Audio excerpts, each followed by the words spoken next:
to destroy him, to destroy his ego, hand him a second L. It's 36 days left, folks, before election day. And I'm telling you right now, okay, this man gets in, he's clearly pushing all of these white buttons, these white racist buttons. Project 2025 is filled with a whole bunch of this racist crap. And in fact, and the folks at the Lincoln Project put together this video to say, if you want to know what the world is going to look like if this racist gets back in, this is what the world's going to look like. Trump defeats a divided and dispirited Democratic campaign. On January 20th, 2025, Donald Trump is sworn in as the 47th President of the United States. Unfortunately, he keeps his promises. Trump seizes control of a divided government, signing hundreds of executive orders implementing Project 2025. Trump replaces over 50,000 civil servants with hardline MAGA loyalists. The federal oath of office now requires declaring loyalty to the president, not the Constitution. Protected by the Supreme Court's grant of total immunity for official acts, Donald Trump orders the Department of Justice to arrest members of the January 6th Commission, current and former DOJ employees, and political opponents for treason, election interference, and conspiracy. He declares it to be an official act. Trump ends birthright citizenship by executive order and turns millions of American-born citizens into illegal aliens overnight. Mass deportations begin.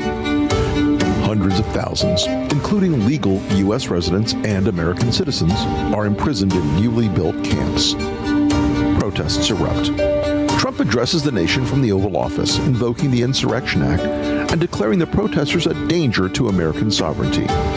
He orders the National Guard to use deadly force to suppress the protests. In the wake of the bloody violence, Trump declares nationwide martial law, awarding himself new powers under the freshly signed American Sovereignty Protection Order, which defines protest of immigration policies as non-protected speech and a threat to national security. Governors in New York, California, Illinois, and elsewhere declare their opposition, promising to refuse compliance in their states. Trump orders their arrests. Trump pardons every January 6th attacker, including those who assaulted the police, and in a White House ceremony issues a new presidential medal honoring them. Many are given jobs in his administration. The Department of Education is renamed the Department of American Values and mandates a nationwide Christian nationalist curriculum for all schools receiving federal aid.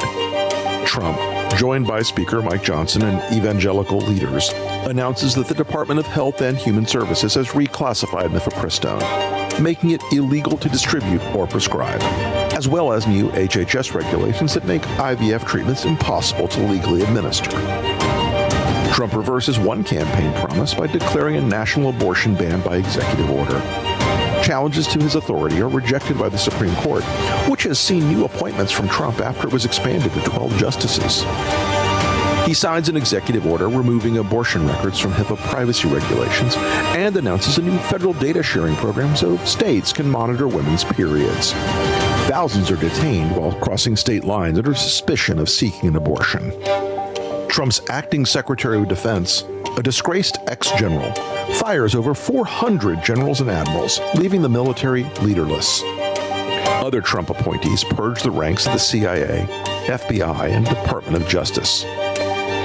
By executive order, Trump withdraws the United States from NATO and ends Pentagon cooperation with Ukraine. Russian tanks enter Kyiv. Vladimir Zelensky is killed. It is announced that Trump will run for a third term, claiming he was unfairly cheated in the 2020 election. His Supreme Court ultimately agrees with this interpretation, paving the way for Trump's 2028 re-election. If you hear all this and believe it isn't possible, then ask yourself, what did you believe was impossible just 8 years ago? This isn't a fantasy. It's Trump's plan, and he's counting on you to believe it couldn't happen. So if anybody's confused, Candace, they better understand it's all that's going to happen. Oh, yeah. And you better just get out Project 25 because it's all outlined in there. Every single thing that he said is outlined in Project 25. And what some people need to also remember is that they are planning for a transition plan. And that plan, a lot of it is not even going to be on paper, right? We have FOIA, we have Freedom of the Information Act, and that allows us to get access to these types of documents, to emails. Their plan is to make sure that what they're discussing in terms of that transition of power, the next step, the exact steps that are going to happen, they're articulating it orally. They're talking to each other. All these conferences that you see Republicans going to, all these conferences that you see these nationalists putting together, they are doing this for a very specific reason, to carry out the next goal, the next step in making sure that plan is put into action. So not only is this plan something that is over 900 pages of information that everybody has to read. I mean, some of it is unbelievable. There's a part in this plan that says that they will kill all wild horses in order to free up some of the land. They cover everything, everything.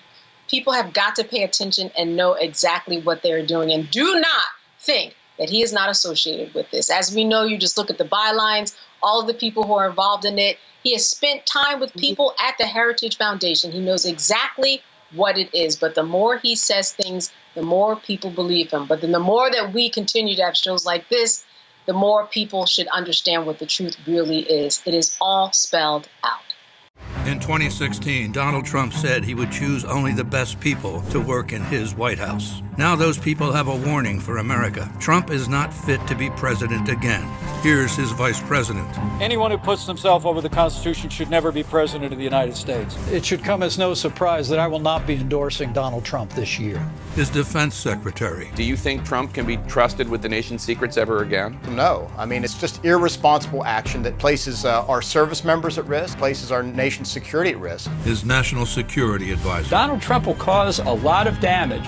The only thing he cares about is Donald Trump. And the nation's highest-ranking military officer. We don't take an oath to a king or a queen or to a tyrant or a dictator. And we don't take an oath to a wannabe dictator. Take it from the people who knew him best. Donald Trump is a danger to our troops and our democracy. We can't let him lead our country again. I'm Kamala Harris, and I approve this message.